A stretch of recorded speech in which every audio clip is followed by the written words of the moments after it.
आएगा, प्यासे के पास चलकर समंदर भी आएगा। थक कर न बैठ मेरे लोकतंत्र के मुसाफिर, भाई उत्तम पाल पूर्णी भी जीतेंगे और जीत का मजा भी आएगा, जीत का मजा भी है। मैं इस बात को इसलिए कह रहा हूं क्योंकि जिस प्रकार का विश्वास आप लोगों का इस पूर्णी परिवार के अंदर है और जिस प्रकार से लोकतंत्र को कर बेचने वालों को सबक सिखाने की कसम इस बार जनता ने खा रखी है, क्योंकि आपके वोट को बेचने की हिम्मत इन लोगों ने जो करी है, तो इनको जो सबक सिखाने की कसम इस बार जनता ने खा रखी है। मुझे पूरा भरोसा है भाई उत्तम यहाँ के विधायक बनेंगे और विधायक बनने के बाद मैं मजे की बात इसलिए कह रहा हूं क्योंकि भाई उत्तम जीतेंगे तो मध्य प्रदेश में कमलनाथ जी मुख्यमंत्री बनेंगे, भाई जीतू पटवारी जी मंत्री बनेंगे, मध्य प्रदेश में कांग्रेस की सरकार बनेगी, वो कांग्रेस की सरकार जिसने किसान का कर्जा माफ करने के लिए कदम बढ़ाया, वो कांग्रेस की सरकार जिसने गरीब की पेंशन बढ़ाने का काम करने का काम करा, वो सरकार जिसने माफिया के खिलाफ अभियान चलाया,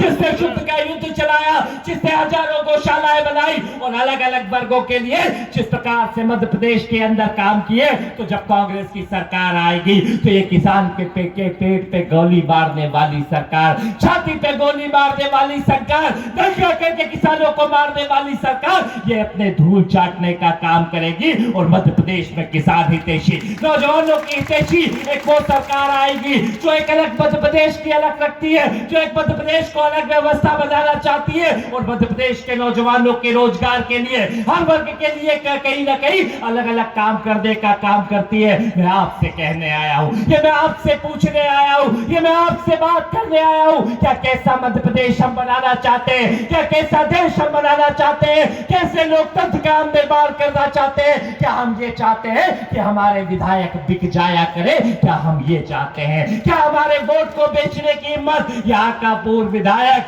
जिसने गद्दारी करी है, जिसने गद्दारी तो करी है, इस गद्दार ने सबसे पहले खुद के जमीर को बेचने का काम किया है और उसने अपने जमीर को बेचा, इसमें हमें तकलीफ नहीं थी, पर इस गद्दार की हिम्मत कैसे हो गई, इसकी इतनी औकात कैसे हो गई कि इसने आपके वोट को बेच दिया।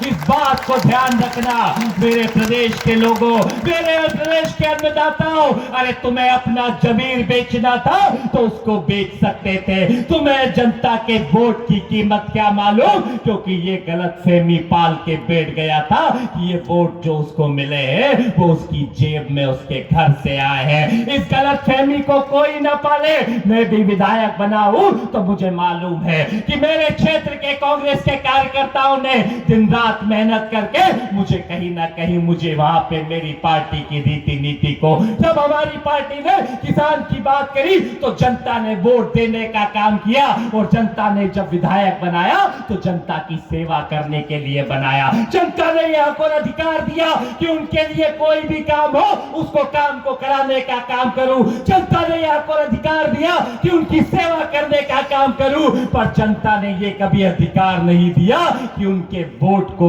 बेचने का काम करूं, उनके वोट को बेचने का काम करूं। मैं आपसे कहने आया हूं, अगर आज भी खामोश बैठे रहे, अगर आज भी शांत बैठे रहे और आज भी ऐसे गद्दारों को सबक नहीं सिखाया तो आने वाली पुश्तें आपसे सवाल करेगी, आने वाले लोग सवाल करेंगे कि जब इस देश के अंदर लोकतंत्र बिक रहा था, जब इस देश के अंदर संवैधानिक ताकतों को बेचने का काम कुछ गद्दार कर रहे थे और आप चुपचाप बैठ के उनका साथ देने का काम कर रहे थे। चंद लाइनों से कहना चाहूंगा कि ये खामोश मिजाजी, ये खामोश मिजाजी तुम्हें जीने नहीं देगी। इन गुंडों के दौर में जीना है तो कोहराम मचा दो यारो, कोहराम मचा दो यारो।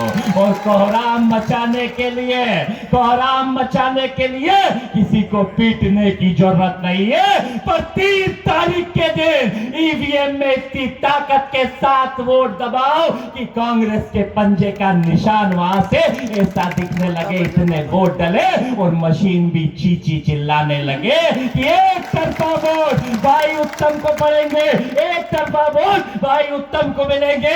ये भरोसा आपसे लेने आया हूं, मैं आपसे कहने आया हूं कि ये लूट और झूठ की सरकार, ये कई खरीदे हुए जनादेश की बिगड़ पैर की सरकार जो जनता को लूटने का काम करती है। अरे मैं जानता हूं ये विधायक नया नया बन के आया था, तो मेरे बिछात में मैं भी विधायक था, तो ऐसे आता था, अरे भैया भैया करके आता था, क्या ऐसे करता था, ओए भैया भैया, और आके देखता था तो इधर लूट की बात करे, उधर लूट की बात करे। और मेरे पास इसके क्षेत्र के भी कई लोग आते थे, क्योंकि मैं तो यूथ कांग्रेस का अध्यक्ष हूं, कई बार यहाँ के लोगों से भी मिलता था। तो मैंने सुना इसके बेटे कई 2000, कई 5000, बिगर उसके तो काम ही नहीं करते थे क्या, बताओ भैया।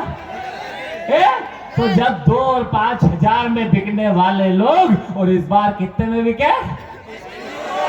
अच्छा 35 करोड़ में बिके, पक्का? कितने में? अब आप देख लेना एक एक वोट की कीमत क्या लगाई होगी और एक एक व्यक्ति की वोट की कीमत क्या लगाई होगी। मैं आपसे कहने आया हूं कि इस देश के लोकतंत्र को बचाने के लिए, इस देश के संविधान को बचाने के लिए, इस देश के लोकतांत्रिक मूल्यों को बचाने के लिए एकत्रित होकर बात करनी पड़ेगी। ये चुनाव में कहने आया हूं कि भारतीय जनता पार्टी के कार्यकर्ता भी सुन लो, ये चुनाव भारतीय जनता पार्टी और कांग्रेस का नहीं है। इस बार जनता ये बात समझ लेना, ये चुनाव दो दलों के बीच का नहीं है, ये चुनाव है उन दलाल और मक्कारों के बीच का और आम जनता के बीच का, उन गद्दारों के बीच का और आम जनता के बीच का। एक तरफ सत्य के साथ देने वाली कांग्रेस पार्टी खड़ी हुई है, दूसरी तरफ खरीदे हुए जनादेश के साथ भारतीय जनता पार्टी खड़ी हुई है। मैं आपसे कहने आया हूं कि अरे भारतीय जनता पार्टी के कार्यकर्ताओं, या बीजेपी और कांग्रेस का चुनाव अगली बार लड़ लेना।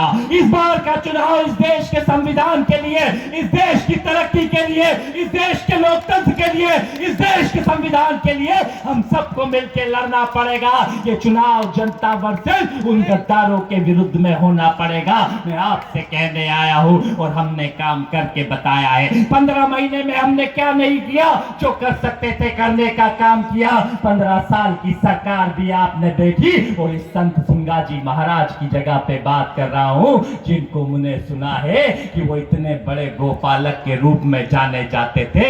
उनके नाम से पूरे प्रदेश और देश में जिस प्रकार से उनका संत जी का नाम है, और ये पवित्र भूमि उनकी जगह की भूमि है, जहां स्वयं मां नर्मदा बहती हो और संत सिंगा जी की भूमि हो। ऐसी पावन भूमि को कलुषित करने का काम उस गद्दार ने किया है। और मैं आपसे कहना चाहता हूं, वो क्या कहता है गद्दार कि किस लिए चला गया? अरे किसान का कर्जा माफ नहीं हुआ। अरे गद्दार, झूठ बोलने से पहले तो समझ लेता, एक वो सरकार जिसने मंदसौर के अंदर किसान के छाती पे गोली मारी, टीकमगढ़ में नंगा करके किसान को मारा, तुमने उसके साथ हाथ मिला लिया। और जिस सरकार ने किसान का कर्जा माफ कर दिया, उससे हाथ छुड़ा लिया, और ये कहते हो कि बिगर पैसे के चले गए। अरे मैं कहने आया हूं, क्या यह गलती हमारी थी कि हमने किसान का कर्जा माफ कर दिया? क्या ये गलती हमारी थी? यहाँ पे माताएं बहनें बेटी है जो 300 रुपए पेंशन 6-6 महीने नहीं मिला करती थी, उसे 600 रुपए करने का काम कर दिया। क्या ये गलती हमारी थी? क्या ये गलती हमारी थी कि संत सिंगा जी जैसे महात्मा को मानते हुए, ऐसे महाराज जी को मानते हुए हमने गौशालाओं का निर्माण करा था? एक तरफ पिछली सरकार थी जिसने 15 साल में गौशालाएं तो नहीं खोली थी, पर गाय के कत्ल खाने जरूर खोले थे।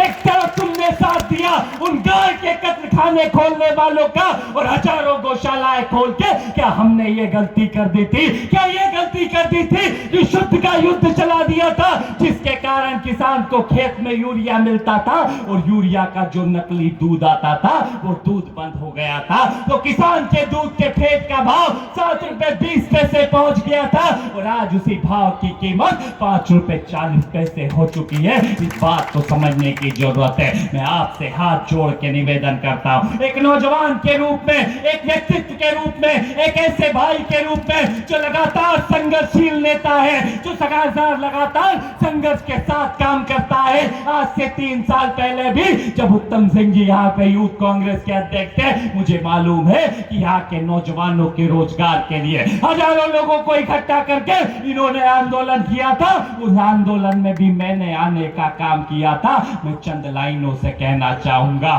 कि यही कहना चाहूंगा कि अपनी जमीन अपना आकाश पैदा कर, हो सके तो रोज नया विश्वास पैदा कर। कब मिली है मांगने से शोहरत, हो सके तो भाई उत्तम को भारी बहुमतों से जिता के अपना इतिहास पैदा कर। ये मौका आपके पास है, हाथ उठाओ, विश्वास दिलाओ, आगे से पीछे तक हाथ। मैं संत सिंगा जी की कसम देके जा रहा हूं कि अगर यहाँ पे आपने उन गद्दारों का साथ दिया तो आने वाली पुश्तें तुम्हें माफ नहीं करेगी। ऐसे गद्दारों की जमानतें जब्त नहीं करी तो जनता माफ नहीं करेगी। आने गलत काम तो नहीं किया था? एक बार जोरदार नारे लगाना कि मैं बोलूंगा कि प्रदेश का पुकारता तो कमलनाथ कमलनाथ की आवाज आना चाहिए। अरे प्रदेश का पुकारता, दोनों हाथ उठा के, अरे प्रदेश का पुकारता, अरे किसान का पुकारता, अरे गरीब का पुकारता, अरे नौजवान का पुकारता और मनदाता क्या पुकारती, अरे मनदाता क्या पुकारती, मनदाता क्या पुकारती। जमानत जब्त कर दोगे गद्दार की? कर देंगे, भरोसा लेके जाओ। तो ये एक शेर आप लोगों के नाम बोलते हुए अपनी बात खत्म करूंगा कि जो सफर की शुरुआत करते हैं वही मंजिलों को पार करते हैं। आप चलने का हौसला तो रखिए, आप जैसे लोकतंत्र को बचाने वालों का तो रास्ते भी इंतजार करते हैं। बहुत बहुत